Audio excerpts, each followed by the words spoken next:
وأن سيدنا ونبينا ومولانا محمدا عبده ورسوله أرسله بالحق بشيرا ونذيرا وداعيا إلى الله بإذنه وسراجا منيرا. قال النبي صلى الله عليه وسلم: كلكم راع وكلكم مسؤول عن رعيته، أو كما قال عليه الصلاة والسلام. সম্মানিত উলামায়ে কেরাম, মুরব্বিয়ানে কেরাম, মেহমানানে কেরাম, আমার স্নেহের ছাত্র ভাই বোনেরা, আল্লাহ পাক রব্বুল আলামিনের অশেষ মেহেরবানি, দয়া এবং করুণা আজকে আমরা এই আরারিয়া বাজার জামে মসজিদে যে মকসদ, যে উদ্দেশ্য নিয়ে আমরা এখানে জমা হয়েছে, একত্রিত হয়েছি, এটা বহুত বড় একটা মকসদ।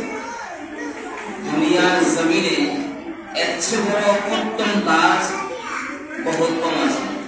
কারণ একটা মানুষ জন্ম হওয়ার পরে তার পরিচয়টা দিতে হয় যে আমি কি, আমি কার অনুসরণ করি, কাকে মানি, কাকে রব বলে স্বীকার করি। যে জিনিসটা পরিচয় যেখানে শিক্ষা দেওয়া হয়, সেই মজলিসে, সেই সভাতে, সেই জায়গাতে আমরা আজকে একত্রিত হয়েছি। আমি সর্বপ্রথম ইমাম সাহেব যে আজকের এই প্রোগ্রামটা করলেন, এলাকার কমিটি এবং যুবকদের সহযোগিতার মাধ্যমে আমি সর্বপ্রথম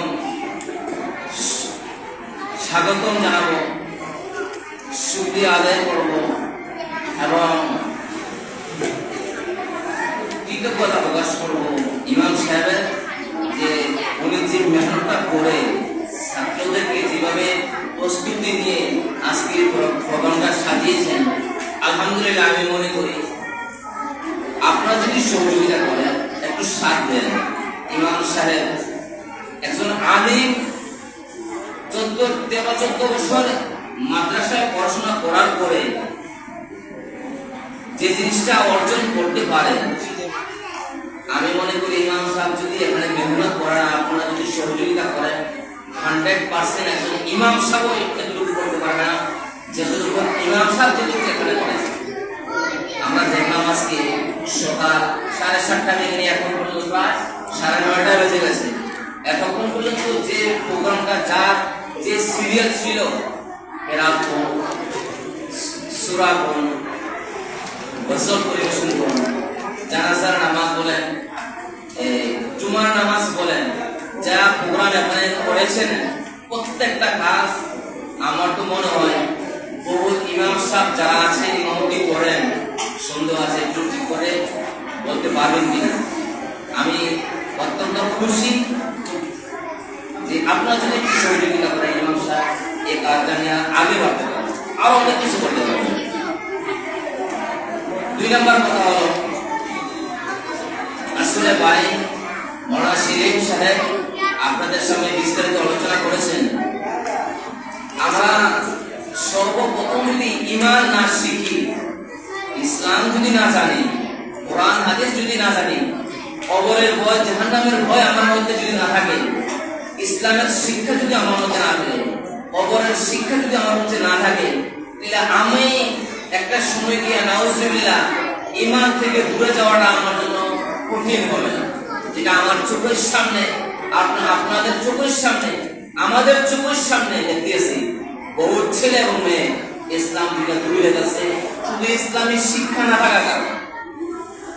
বহু দূরে আছে যারা দুনিয়া থাকতে জাহান্নামকে ডাকতে আছে, জাহান্নামের সার্টিফিকেট দিয়ে দুনিয়া থেকে যেতে আছে, একমাত্র একটাই কারণ, ইসলামী শিক্ষা নাই, কোরআনের শিক্ষা নাই, কবরের ভয় নাই, জাহান্নামের ভয় নাই, জান্নাতের আলোচনা তার মধ্যে নাই, জাহান্নাম কি জিনিস সেই জিনিসটা বুঝে নাই, যার কারণে এই কাজ হয়ে গেছে। আমরা যদি একটু মেহনত করি, একটু পরিশ্রম করি, একটু সহযোগিতা করি, ইমাম সাহেবের সাথে যদি আমরা সহযোগিতা করি, তাহলে ওই সমস্ত বাচ্চাদেরকে, ছেলে কোন মেয়ে সবাইকে যখন ইসলামী শিক্ষাটা দেওয়া হবে, তার মধ্যে ইসলামী শিক্ষাটা থাকবে, তখন তার দ্বারা কোরআন এবং হাদিসের খেলাফ কোনো কাজ করাটা বড় কঠিন হয়ে যাবে। আর যখন সে জানতো না কোরআন কি জিনিস, ইসলাম কি জিনিস, কবর কি জিনিস, জান্নাত কি জিনিস, জাহান্নাম কি জিনিস, তখন তার দ্বারা সব কাজ হবে। এই জন্য ভাই, আমরা লম্বা আলোচনা না, সে আলোচনা শেষ, সর্বপ্রথম এবং সর্বলাস্ট আমি আপনাকে একটাই কথা বলবো যে বাচ্চাদেরকে এই বক্তব্যে পাঠানোর ব্যবস্থা করবেন, সবসময় পাঠাবেন। সে আসুক আর না আসুক, তাকে বক্তব্যে পাঠানোর ব্যবস্থা আপনি নিজে করেন। আপনার বাড়ির মহিলা যারা আছে তাদেরকে দিয়ে করান, আপনার বড় ভাই আছে তাদেরকে দিয়ে করান, পাড়ার মানুষ আছে, কমিটির মানুষ আছে, তাহাদের মাধ্যমে বাচ্চাদেরকে মসজিদে আনার ব্যবস্থা করবেন। আর এটা যখন করবেন, দুনিয়া তোলা পরকাল আলাদা, দুনিয়া তোলা পরকাল আলাদা। দুনিয়াতে কি লাভ? আমি মৃত্যুর পরে, আমার মারা যাওয়ার পরে আমার কবরের পাশে দাঁড়িয়ে পিতা আপনার দোয়া করবো, সেই ব্যবস্থাটা আমি করে রেখেছি। আর কবরে যাওয়ার পরে আল্লাহ পাক রব্বুল আলামিন আমার এই বাচ্চার কারণে জাহান্নামে যেতে দেবে। আমি যদি দিন না শিখাই, কোরআন না শিক্ষা দিই, কবরের শিক্ষা না দিই, তাহলে এই বাচ্চা আমাকে জাহান্নামে নিয়ে যাবে। সুতরাং এই বাচ্চাদেরকে কোরআন হাদিস শিক্ষার ব্যবস্থা আমি আপনি করতে হবে। হাদিসের মধ্যে আছে কুল্লুকুম রাঈ ওয়া কুল্লুকুম মাসউলুন আন রাইয়াতিহি। আমরা প্রত্যেকই জিম্মাদার। আর কিয়ামতের দিন আল্লাহ পাক রব্বুল আলামিনের আদালতে আমি আমার কতটুকু জিম্মাদারি আদায় করেছি, আমার ঘরের জিম্মাদারি আমি কতটুকু আদায় করেছি, ইমাম সাহেব তার এলাকার জিম্মাদারি কতটুকু আদায় করেছেন, প্রধান সাহেব তার এলাকার জিম্মাদারি কতটুকু আদায় করেছেন, প্রত্যেকের জিম্মাদারি ব্যাপারে কিয়ামতের দিন সওয়াল করা হবে। সেই সওয়ালের জবাব আমি আপনি দিতেই হবে। আর যদি দেওয়ার ব্যবস্থা আমি এখন না করি, কিয়ামতের দিন আল্লাহর আদালতে আমার সওয়ালের জবাব দেওয়ার কোনো সুযোগ থাকবে না, আমার মুখটা অটোমেটিকই বন্ধ হয়ে যাবে।